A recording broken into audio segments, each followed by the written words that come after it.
سب سے پہلے تو احتشام صاحب، آج جو ہیرنگ ہوئی سائفر کے کیس میں اتنے اتار چڑھاؤ ہم نے دیکھے سائفر کے معاملے میں. ابھی قاسم کے ابا نے اپنا بیانیہ بدل لیا ہے. آپ وہ جنرل باجوہ اور امریکہ دونوں کو انوالو کر رہے ہیں اس کیس کے اندر.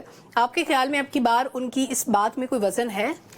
دیکھیں سلمہ، بنیادی چیز تو اس سارے ایشو کو آپ اس طرح دیکھیں گے. پہلے مسلسل یہ کہا جا رہا تھا کہ جی یہ اگر جیل میں ٹرائل ہوگا تو فیئر ٹرائل نہیں ہوگا. اچھا ٹو سم ایکسٹینڈ لوگ اس کو بائی بھی کرتے تھے کہ بھی ٹھیک ہے.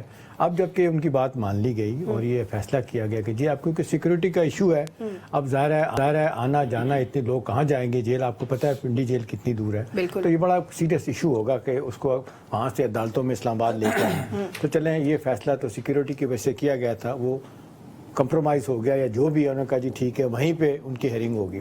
اب یہ سوال تھا کہ جی کیا اس میں میڈیا ہوگا.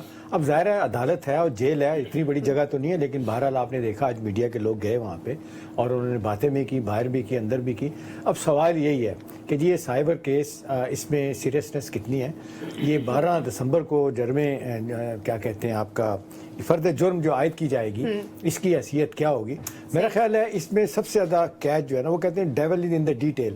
وہ ڈیٹیل یہ ہیں جب اسد مجید صاحب امریکہ میں پاکستان کے سفیر اپنا جب بیان دیں گے وہاں پہ، گواہی دیں گے، اس کے بعد Faisal Mahmood secretary foreign affairs جو 30 برس 35 برس کے بعد ریٹائر ہوئے وہ بیان دیں گے.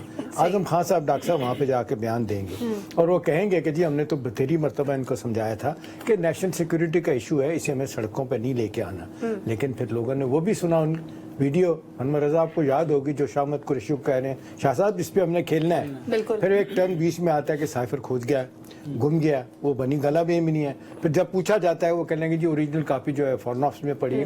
یہ نان سیریسنیس تھی. اس سارے مسئلے کو انہوں نے کیپٹلائز کرنے کی، کیش کرانے کی کوشش کی اپنی حکومت جانے کے بعد. اب جس طریقے سے لوگوں نے، باہر کے لوگوں نے بھی لکھا، یہاں پہ بھی لکھا، آپ اپنے بیان سے بالکل مکر گئے. اگر میں لفظ سے غلط نہیں ہے تو آپ نے کئی مرتبہ کہا کہ جی یہ ہماری حکومت ڈونلڈ لو نے اور امریکہ نے باجوہ کے ساتھ مل کے گرائی. پھر آپ آن ریکارڈ ہیں ڈاکٹر صاحب، وہ آپ کے پیپرز، آپ کی تقریریں، آپ کی پریس کانفرنس جب دکھائی جائیں گی وہاں پہ، جی آپ تو کہتے ہیں کہ امریکہ اس میں انوالو نہیں ہے. اب آپ کہہ رہے ہیں امریکہ انوالو ہے.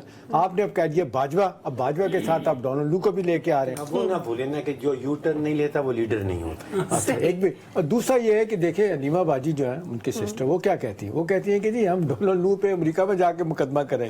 مطلب یہ چلیں پلینگ ٹو دا گیلری ایک حد تک تو ہوتا ہے. پوائنٹ سکورنگ انور رضا سب کو پتا ہے کہ ہر حکومت میں ہر لوگ کر رہے ہوتے ہیں، ہر سیاستدان کر رہا ہوتا ہے. لیکن اب یہ جو معاملہ اتنا سنجیدگی اختیار کر گیا ہے، میرا نہیں خیال اس مسئلے میں ان کو کوئی ریلیف مل سکتا ہے. لوگ کہہ رہے ہیں کہ نیشنل سیکورٹی جیپرٹائز ہوئی ہے اور جس انداز سے لوگ باتیں کر رہے ہیں کہ جی پاکستان کی تاریخ میں کبھی کسی سربراہ نے اتنی، دیکھیں ویسے تو کتنی تقریریں سخت کی، انہوں نے کسی کو چھوڑا نہیں، کہاں سے کہاں چلے تھے اور جناب انہوں نے اپنے مخالفین کے بارے میں کیا نہیں کہا اور کیا کیا انہوں نے الزامات لگائے ان پہ. ان کی طرف نہیں جاتے.